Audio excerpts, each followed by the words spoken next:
नमस्कार। आप सभी का एक बार फिर से स्वागत है। किसी महिला की ब्रेस्ट को छेड़ना, उसके कपड़े उतारना, पुलिया के नीचे खींचना, उसके पजामे का नाड़ा तोड़ना, ये रेप नहीं माना जाएगा। ये मैं नहीं कह रही, ये इलाहाबाद हाई कोर्ट के जस्टिस राम मनोहर नारायण मिश्रा जी का कहना है। एक एक तरफ तो नाबालिग बच्चियों से यौन शोषण और रेप जैसे मामले में कानून सख्त है, और दूसरी तरफ इलाहाबाद हाई कोर्ट ने तमाम सबूतों के बावजूद भी अगर ये घटना को अपराध मानने से इनकार कर दिया है, तो आप सब भी ये सोचने पर मजबूर हो जाएंगे कि आखिर कोर्ट ने ये टिप्पणी क्यों की। दरअसल मामला है इलाहाबाद हाई कोर्ट का। कोर्ट के फैसले के अनुसार किसी भी महिला की ब्रेस्ट को छेड़ना, उसके पजामे के नाड़े को तोड़ना, पुलिया के नीचे खींचना, ये अपराध नहीं माने जाएंगे। इसे केवल गंभीर यौन उत्पीड़न माना जाएगा, यानी सिर्फ सेक्सुअल हरासमेंट के तहत ही सज़ा दी जाएगी। एक्चुअली मामला है 2021 का। 2021 की बात है कि एक बच्ची अपनी माँ के साथ घर वापस लौट रही थी। तभी दो बाइक सवार आते हैं और माँ को कहते हैं कि हम घर की तरफ ही जा रहे हैं, आप बच्ची को हमारे साथ भेज दीजिए। और माँ भी भरोसा करके बच्ची को उनके साथ भेज देती है। भरोसा क्यों नहीं करे, वो उसके रिश्तेदार लगते थे, वो उस बच्ची के कज़न ब्रदर्स थे। अब मसेरे चचेरे भाई इस तरह से करें तो कोई सोच भी नहीं सकता। तो माँ ने बच्ची को भेज दिया।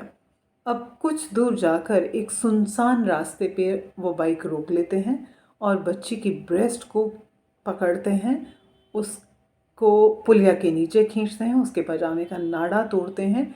कुछ ही देर में वहाँ से कुछ लोग गुजर रहे थे। लोगों को वहाँ से गुजरता देख वो जो बाइक सवार थे, दो जन, उनके साथ एक तीसरा और आ गया था, तो वो भाग जाते हैं।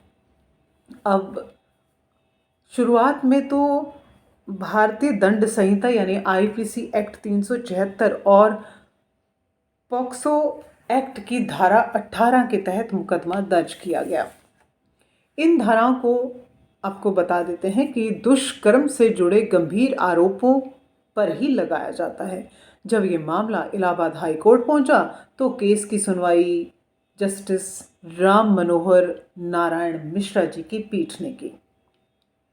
अब केस की सुनवाई उन्होंने की थी। घटना को लेकर एक अहम टिप्पणी उन्होंने ये कर दी है।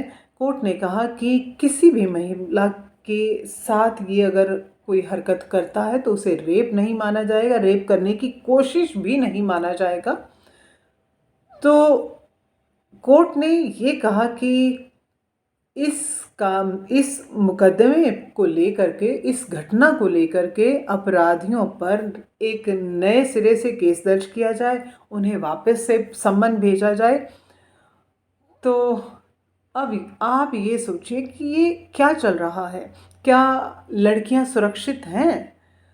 हम लोग कहते हैं कि हम आगे जा रहे हैं, भारत बहुत आगे बढ़ रहा है, लेकिन ये चीज़ कब ख़त्म होगी? ये तो कभी ख़त्म हो ही नहीं रही। आए दिन यही बातें सुनने को मिलती हैं।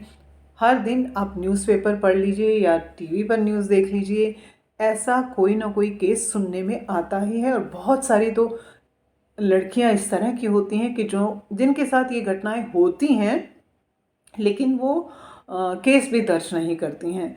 वो चुपचाप घर पर बैठ जाते हैं, क्योंकि मिडिल क्लास फैमिलीज़, तकरीबन जो भारतीय भारतीय लोग हैं, इंडियंस हैं, वो लोग ये सोचते हैं कि बाहर हमने केस दर्ज किया तो बाहर बात जाएगी, लोग क्या कहेंगे, हमारी बदनामी होगी। तो ये सब करने से जो अपराधी हैं उन्हें बढ़ावा मिलता है। उनको ये होता है कि हमारा क्या कर लिया, हमारा क्या बिगाड़ लिया सरकार ने। हम वो खुले घूमते हैं और आए दिन इस तरह की कोई ना कोई हरकत करते रहते हैं। तो अब अगर ऐसा ही हमारा कानून ही इस तरह से कहेगा, हमारी कोर्ट ही ये फैसला देगी तो अपराधियों पर क्या ही कार्रवाई की जाएगी। वैसे भी हमारा जो भारत है दुनिया में महिलाओं के लिए सबसे असुरक्षित देशों में से एक माना गया है। अब ये घटनाएं कब रुकेंगी भगवान जाने, लेकिन मुझे ऐसे लगता है कि अगर किसी के साथ इस तरह की कोई घटना होती है तो उन्हें कानून का दरवाज़ा खटखटाना चाहिए, पुलिस कंप्लेंट करनी चाहिए।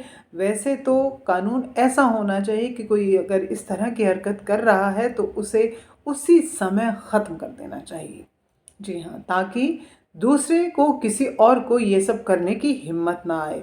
अदरवाइज़ तो उनको ये लगता है कि क्या हुआ, ये हरकत करने के बाद कोर्ट केस होता है, वो जेल में बैठते हैं, 8-10 साल केस चलता है और उसके बाद कोई कुछ नहीं कहता, चुप बैठ जाते हैं सब। तो आप लोगों को सबको मिलकर आगे आना चाहिए। शायद से कोर्ट को हमें ही समझाना चाहिए कि इस तरह से फैसले नहीं लें कि जिसका मन आए वो बच्ची के साथ दुष्कर्म करे। बच्ची के साथ, नाबालिग के साथ या बालिग के साथ, किसी के साथ भी इस तरह से नहीं करना चाहिए। तो आप लोगों की क्या राय है मेरे इस वीडियो को लेकर के कमेंट सेक्शन में ज़रूर बताइएगा। दोबारा मिलेंगे, तब तक के लिए शुक्रिया, नमस्ते, राम राम।